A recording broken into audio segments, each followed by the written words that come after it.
Om Namo Bhagavate Vasudevaya. Loving obeisances unto the Supreme Being Vasudeva, who is everything there is. Janmadyasya yato anvayaditaratascha artheshu abhigyasvarat tene brahmahridaya adikavaye muhyanti yatsurayah tejo vari mridam yatha vinimayo yatra trisargo mrisha dhamna svena sada nirastakuhakam satyam param dhimahi. We meditate upon the transcendent absolute being from whom springs forth this universe. He is present in all that exists and yet distinct from everything. He is fully conscious and totally independent. He revealed to the first seer Brahma the import of Vedic wisdom. The material creation made of threefold gunas appears in him as though real, like water in a mirage. Being eternally self effulgent, he is ever free of the illusion Maya of the material world. We meditate upon him, the Supreme Being. Nigamakalpataror galitam phalam shukamukadamritadrava sanyutam pibata bhagavatam rasamalayam muhuraho rasika bhuvi bhavukaha. O devotees who relish a taste for divine love, Bhagavatam is the fully ripened fruit of the wish-yielding tree of Vedas, flowing as immortal nectar from Shuka Brahma Rishi. Go on drinking this sweet nectar day after day. So now we are entering the 27th chapter of the third Skandha of Bhagavatam. In the last chapter, we saw a detailed description of the differentiation of Purusha and Prakriti, which is the essence of Sankhya, given by Lord Kapila to Mother Devahuti. He spoke about how Purusha is the pure consciousness and Prakriti is the play of or the energy of consciousness, material energy that comes about as play with 24 different categories, and how all of that gets animated only by Purusha, the pure consciousness, the true inner controller, and therefore the direct way to be free of attachment to Prakriti and therefore a false sense of doership and suffering. To be free of all that, the direct way is to completely be devoted to the indwelling pure being Purusha. Now we continue. Lord Kapila continues his instruction. He says, the example he gives first by saying, just as sun, which is seen reflected in the water, seems to have the attributes of the water, even though the sun doesn't have any attributes. For instance, if a pot of water reflects the sun and the water is shaking, it seems to be that the sun is also shaking in the water, but in reality, the sun is unaffected by the water. The qualities of water, too, whether the water is cool or hot, none of these affect the sun. Similarly, within the material body is the pure being, and the reflection of it is what appears as the false ego. So, what we take ourselves to be as I is a reflection of the pure consciousness, just as the sun reflected in a pot of water. The sun is real, but the sun reflected in the pot of water is only a reflection, and the reflection can go through unsteadiness. It can be when the water is shaking, the reflection is shaking, but the real sun is untouched. So, this beautiful example is given by Lord Kapila to say that pure consciousness is unaffected, but the reflection of the pure consciousness as I goes through all kinds of changes in Prakriti. And when we take ourselves to be this false sense of I, this reflection, then we have a sense of doership. And because of that, this false I, this reflection, goes through suffering, goes through many births and deaths, goes through all these cycles. So that's the key essence of this teaching of Sankhya Yoga, which is the same as Jnana Yoga, which is that pure being, pure self, remains unaffected by but the reflection of it, the I thought, the false I, goes about identifying itself with Prakriti, with material energy, and thereby goes through suffering. The other example Lord Kapila gives is dream example. Just as a dreaming man experiences sorrow, again in the dream, what is there as the eye is a reflection. There is a false eye, but it seems to be real, and this dreaming eye takes on very many dreaming experiences, goes through pleasure and pain, and all kinds of ups and downs, and yet the real I is unaffected. Similarly, even in the waking state, when we identify with this false I thought, and then this false I goes through attachment to objects of senses and suffering and so on, but the real I remains unaffected. Therefore, Lord Kapila says, by the concentrated practice of devotion as well as dispassion, one can bring the mind under control and thereby be unattached to the false objects. So, the essence of the reflection, the false I which is reflected, is only the attachment to objects. When attachments to objects cease, then the false I has no fuel to stand on and it simply dissolves back into its source, which is the pure I, which is untouched. So the false I is sustained by attachment, and thereby it is going through these cycles of birth and death, suffering and pleasure, and all the rest.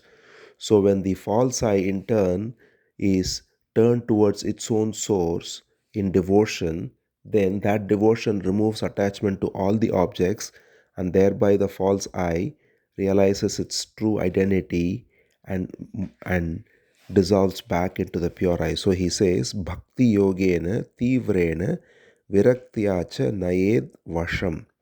Vasham means to bring it, to bring the false I, Nayet Vasham, under control or back to its source. How? By Bhakti Yogena Tivrena, by intense devotion, Viraktya, and because of that, the dispassion that comes about. Then Lord Kapila gives all the various ways in which one has to live in a very exhaustive way, beautifully, in order for this process, in order for the process of intense devotion to fructify.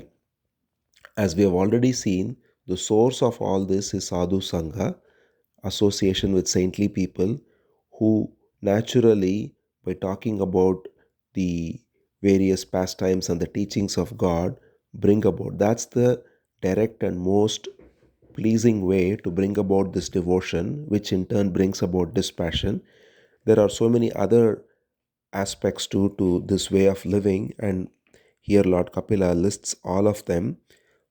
So he begins with saying Yamadibir Yoga Pataihi, that is, the various limbs of yoga are helpful in this Yama. So there are 8 limbs: Yama, Niyama, Asana, Pranayama, Pratyahara, Dharana, Dhyana, Samadhi.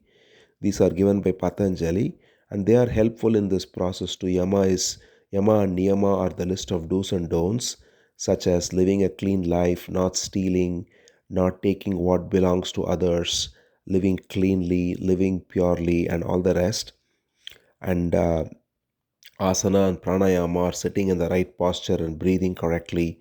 Pratyahara is detaching from sense objects. Dharana is able to focus on one thing at a time.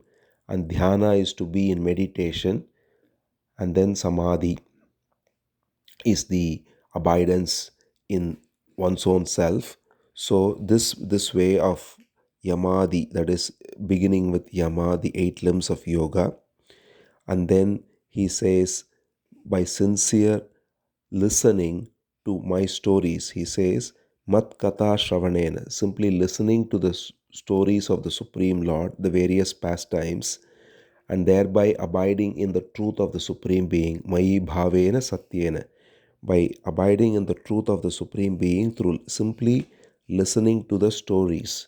When we listen to such stories as here, listening to Lord Kapila speaking to Devahuti, our mind is automatically absorbed in the story as well as the teaching. This is the easiest way of meditation because the mind doesn't move here and there.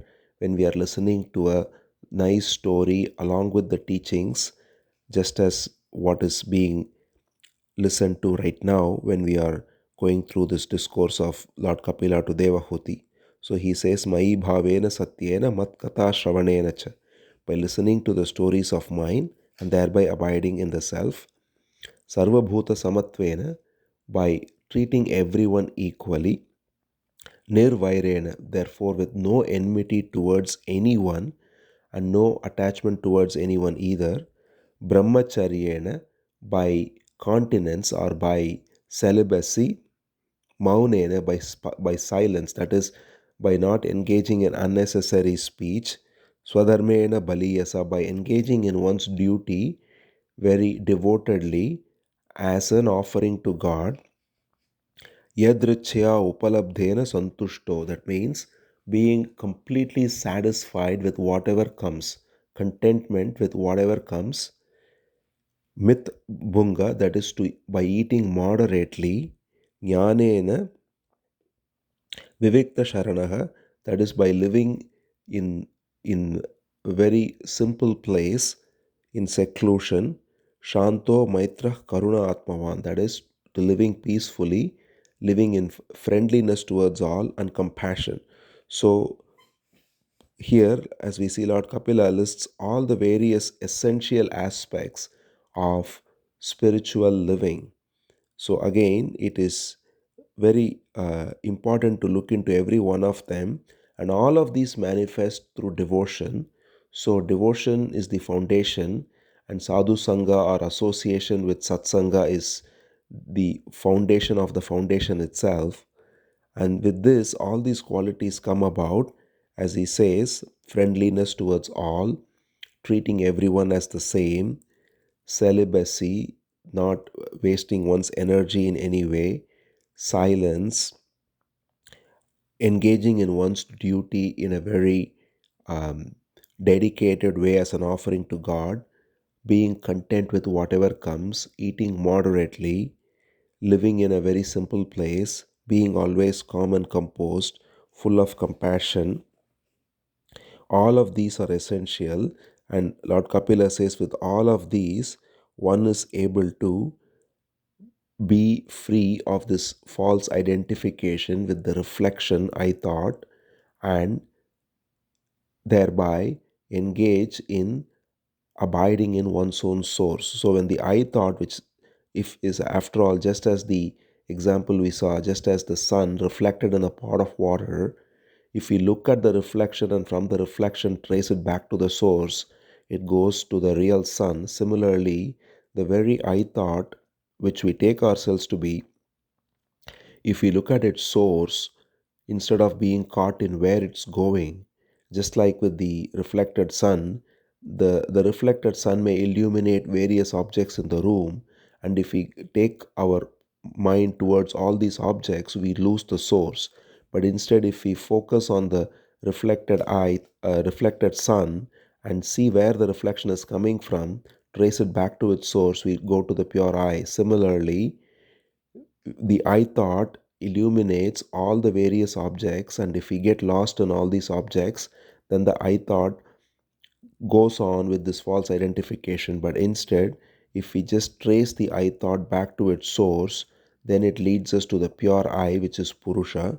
And in order for that to happen, in order to not be identified with all the various objects towards which this I thought diffuses, disperses its light, to collect it all back and trace it back to its source, it's essential to have a disciplined life. And that's why Lord Kapila says all these things, such as eating moderately, speaking very little, doing one's duty correctly, and being content with whatever life offers, living in a simple place, and living in celibacy, not having any enmity towards anyone, and treating everyone as same, listening to the stories of the Lord.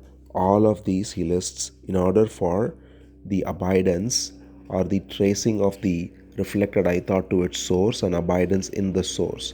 And by doing so, he says one is able to stop identifying with the body and stop identifying with anything connected to the body as mine. So the idea of I and mine go away, and he is able to transcend the three states of consciousness, that is waking, dream, and deep sleep, and thereby he no longer sees anything other than God. That's the essence of the whole teaching of all Bhagavatam, is to see that there is nothing other than God. Everything is Vasudeva.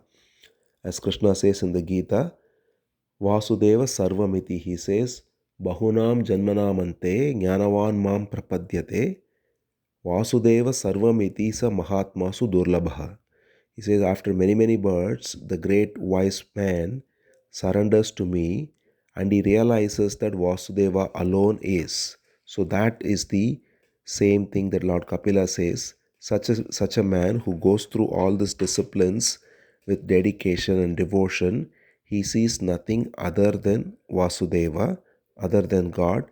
He is able to perceive his true self directly, and this pure self is one without a second. It is free of any attributes or any adjuncts. It is the only reality. It is the foundation of Prakriti itself, all of material energy. It is the foundation of the false ego.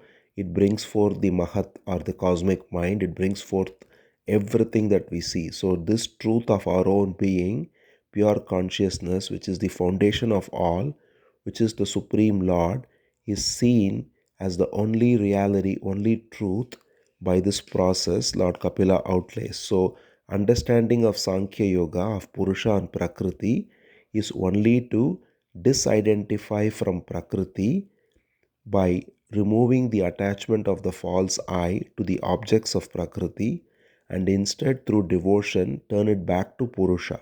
This is the whole essence of Sankhya Yoga, which is Jnana Yoga as well. So he says this process of tracing it back can be done just like if he, again, he gives the example of how even if we look at objects, whatever objects we see, these objects are illuminated by the I thought. So if we look at any object and if we trace it back, we say who is aware of these objects? It is the I thought. And then if we trace the I thought instead in turn back to its source. So the example he gives is if there is a pot of water reflecting, or let's say a mirror that's reflecting the sunlight, and because of that a wall is reflecting the light coming from the mirror. Now if we trace it back, the light on the wall is coming from the mirror, and then we see the mirror then, and then the light in the mirror is in turn coming from the sun. So similarly, the light on all the objects is coming from the I thought, and the I thought itself is a mirror which is in turn reflecting the light from Purusha or pure consciousness. So thereby he says, by tracing back from the objects to the I thought, and from the I thought to the pure being, one can realize that all are only reflections and they contain the reflection of the pure spirit, and that is God, that is Bhagavan, that is the only truth there is, and that is pure wisdom, and that is ever free of any false sense of I and mine, free of egotism, and it is always awake, eternally the only shining reality. Therefore, he says that by pondering thus, by inquiring thus, a man of understanding realizes his own self, his own true self. So when we realize our own true self, we see that it is the only substrate and it is the revealer of all principles of Prakriti, starting with the ego. So when we recognize through this process of inquiry, so this is why Sankhya Yoga is Jnana Yoga, which is inquiry. And this inquiry, by tracing Prakriti back to its source, by, as in this particular verse, what Lord Kapila says beautifully, even if you look at objects, if you look at what is illuminating the objects, trace it back to the light that illuminates them, which is the I thought. And then if we trace what is illuminating the I thought and trace it back, that leads us to the pure self. And thereby inquiring, one can recognize that the substrate of everything is the pure self, which is the true being. So now finally Mother Devahuti asks a question, very important question. She says, I understand what you are saying, but I also see that matter, Prakriti, always seems to exist along with the spirit. So even if one recognizes this, even if one does this inquiry and thereby recognizes it, the Prakriti seems to appear again. All these objects appear again, and it is not that they are gone forever by tracing back to the source. So what is the way out of this? Because there seems to be no freedom, because these objects, this material energy is always pulling us outwardly. Even when we trace it back to the source, it is not that they are gone forever, they are always there. So it's a very good question, and the Lord replies by saying the only way is practicing intense devotion and being alert every moment. So there is no other way except in Gita to Krishna says, Vairagyena abhyasena, by practice and by dispassion alone, one is able to still the mind in the source. So here Krishna or Lord Kapila says very beautifully that what are the ways in which to do this is, we already saw he listed many ways, and he also adds here by saying, just by intense devotion to me, by hearing stories about me for a long time, purifying the heart, by dispassion, by practicing meditation, by keeping sacred vows and religious observances, and by concentration alone, the mind withdraws from Prakriti and goes back to its own source. So, everything that he said already, and now he also adds that by doing this in a day and night way, he says, by day and night, engaged in this practice of meditation, devotion, listening to the stories of the Lord, and constantly engaged in this with great alertness, one is able to bring the mind back to its source and thereby be free. So then he adds by saying that by practicing this intense and sustained devotion and meditation with alertness, he is freed of identification and he remains absorbed in the meditation of the self, and this develops a distaste. So, what is important is the reason why the mind, as soon as it wakes up, it goes to various objects of the world is because it's still harboring taste for these objects, and the only way to pull it back to its source is to develop a distaste for it, and the distaste for it comes about through a strong sense of devotion to the source. And the strong, because only when we have a higher taste, we cannot just negate a taste unless we taste a higher taste. So the simple principle here is, instead of simply negating this as false taste, which is one way, the way of Bhagavatam is to give the higher taste so that the lower taste automatically goes away, and the higher taste is the taste of Bhagavan, and especially through his stories, through devotion, through glorifying him, through singing, through taking the name, through associating with his devotees. All of these give us the higher taste, and when we taste this higher taste, then we are not interested in the lower taste of sense objects. And that's what Lord Kapila says here. The strong minded devotee of mine has all his doubts resolved because of having a distaste for all the sense objects and having taste only in me. And thereby he rests in me. His essential being is always abiding in me, and he becomes a true yogi. And by not having any interest in any yogic powers, even though the true yogi is one who is not even interested in yogic powers, supernatural powers, in any such things, which are all side effects of yoga that can come about and that can distract one.